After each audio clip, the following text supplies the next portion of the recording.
En France, la polémique sur le port du voile islamique est très intense et au cœur de cette polémique, on retrouve toujours le même homme, Tariq Ramadan, musulman suisse, professeur à Genève et Fribourg.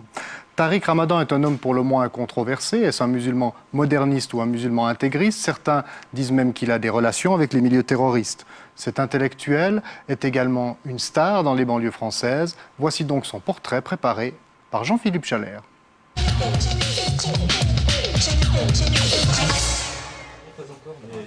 Dans cette librairie arabe de Saint-Étienne, on l'attend comme le prophète. Le désormais célèbre Tariq Ramadan, propagandiste d'un islam réformiste selon lui, radical selon d'autres, arrive directement de Genève pour une de ces conférences qu'il donne depuis des années en France. Dans la crise que traversent les sociétés occidentales, Tariq Ramadan a su indéniablement redonner des valeurs aux musulmans qui, pour certains, se traduisent en durcissement identitaire. Il ne va pas vous lapider, ça vous le reste. Non, c'est un mauvais contraire.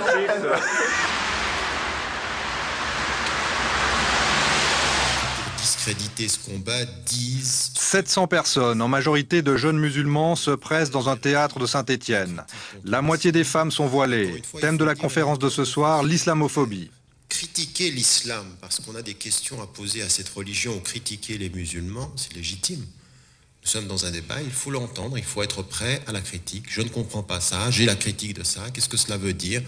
Et le moins qu'on puisse dire, c'est qu'il y a des musulmans qui sont critiquables et qu'il y a des textes qui, lus dans leur littéralité, peuvent éveiller la conscience critique. Dieu merci. Et donc de ce point de vue... Un discours aux accents humanistes que la salle écoute, fascinée par le charisme du personnage. Pour ses amis altermondialistes, avec qui il a participé au Forum social européen à Paris, il est un allié de poids dans la lutte contre l'exclusion. Mais le professeur genevois traîne toujours une réputation sulfureuse, même s'il s'est un peu taillé la barbe depuis 15 ans. Il est soupçonné par de nombreux services de renseignement d'être la porte d'entrée vers l'islam radical. Mais pour le moment, personne n'a rien pu prouver contre lui. C'est toute la théorie du complot. C'est-à-dire qu'il y a derrière lui quelque chose ou quelqu'un. Et donc, aujourd'hui, des musulmans pratiquants, dont et vis-à-vis desquels on ne peut rien prouver, il y a une internationale. Si elle n'est pas musulmane, elle est islamiste. Et si elle n'est pas islamiste, elle n'est pas claire, elle est peut-être terroriste. À la fin, il dédicace ses livres. Pour ces jeunes, Tariq Ramadan est à la fois une star et un grand frère qui leur ouvre de nouveaux horizons. Parmi ces jeunes filles, une Française convertie à l'islam, venue l'écouter pour la première fois. Je suis venue le voir pour l'entendre parler réellement. Et ça m'a donné une bonne image de lui par rapport à ce qu'on a entendu, sur ce qui a été dit à la télé. Et il fait passer le message d'une façon simple. Et je pense que des gens comme lui, il faudrait qu'il y en ait partout. Ah, tout à fait. Mais tout n'est pas aussi rose parmi les jeunes adeptes. Le moufti de Marseille, qui défend un islam libéral, est très critique sur le rôle de Tariq Ramadan. Je vois que son discours séduit des jeunes, des favorisés, et ça fait des dégâts dans notre communauté. Il s'appuie plus sur sa personne séduisante qui offre à des jeunes désœuvrés une cause et une vocation, quitte à perturber leur scolarité, quitte à les marginaliser par rapport à la société française. En tout cas, on le voit, il est en train de préparer ses troupes et ses divisions pour un islam européen fermé, dont il est le visage, la figure de proue. Une position phare qui a valu à Ramadan d'être opposé à Nicolas Sarkozy comme représentant de l'islam français. Est-ce que vous demandez, oui ou non, aux jeunes filles musulmanes de mettre un signe discret d'appartenance à la religion musulmane et de retirer le voile? Si vous le demandez, alors je crois que vous voulez être un modéré. Si vous ne le demandez pas, c'est le double discours. Non, c'est pas un double discours, ne me faites pas dire cela. La grande réussite de l'avenir, c'est que dans les communautés musulmanes, des femmes non voilées soient avec des femmes voilées, qu'elles se respectent et qu'elles ne se renvoient pas. Moi, je suis plus musulmane, toi, tu l'es moins. Je crois que c'est ça l'avenir. L'avenir, c'est cette tolérance-là, c'est ce respect-là. Eh bien, on est en train d'y réussir. Face à Sarkozy, Ramadan ne condamne pas la lapidation. Dévoile-t-il sa vraie nature? C'est ce qu'estime l'un des intellectuels juifs qu'il a mis en cause dans un texte qualifié d'antisémite. Cette opération. La télévision ne pardonne pas. On voit le mensonge. Tartuffe se démasque à la télévision. Et sur la question du voile et sur la question de la lapidation, sur la question des châtiments corporels, Tariq Ramadan a montré son vrai visage, c'est-à-dire celui d'un islamiste radical qui est peut-être en train de cheminer et de réfléchir, je ne sais pas.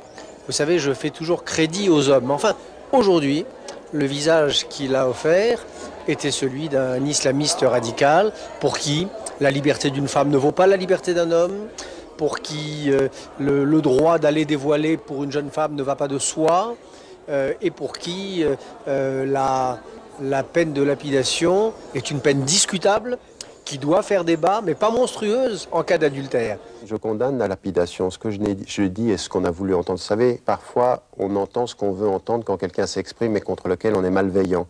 J'ai dit clairement que, pour moi, son application, elle n'est jamais applicable. Encore une fois, il y a des textes du Coran et des textes de la tradition prophétique qui parlent de ça. Donc, condamner comme ça ne veut rien dire. Les musulmans sont sourds à cela. C'est de dire, pour moi, elle est inapplicable, j'en condamne l'application, et de mettre en évidence qu'aujourd'hui, dans le monde musulman, si on veut faire évoluer les choses, c'est un moratoire absolu, mais pas simplement sur la lapidation des hommes et des femmes, sur toutes les peines, et en particulier la peine capitale, pour faire en sorte que nous ayons un débat à l'intérieur de ces sociétés, pour mener à la cessation de ces pratiques. Ça a toujours été ma position.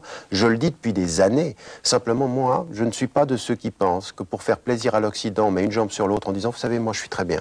Je suis pour le fait qu'on arrête tout et qu'on condamne tout. C'est facile de condamner devant le public. Vous savez, Sarkozy m'a demandé de le condamner, et il a traité celui qui le soutenait de déséquilibré.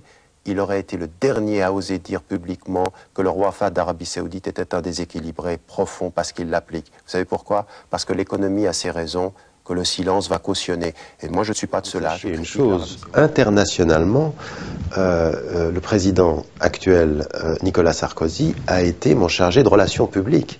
Il a rendu à une position que je défendais depuis 10 ans une dimension mondiale et internationale qu'elle n'avait pas auparavant. Donc il n'y a pas eu de piège. J'ai gardé ma ligne avant. 7 ans avant cette intervention, ou 8 ans même, pratiquement 10 ans avant l'intervention, jusqu'à aujourd'hui.